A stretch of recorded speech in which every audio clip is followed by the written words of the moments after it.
Concise RDWorks Learning Lab with Russ Sadler. Session 20, Relief Engraving and Air Assist.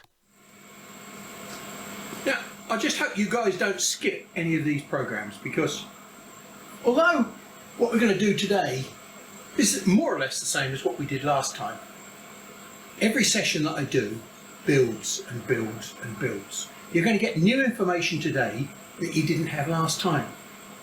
And if you miss today's session, you're going to miss out some bricks in that house that I asked you to build. Now, you're not going to be able to put the roof on if you don't put bricks underneath the window, are you? So make sure you learn as you go and keep referring back. I'm going to keep reminding you as well of some of the things that we are talking about that you should have remembered from a long time ago.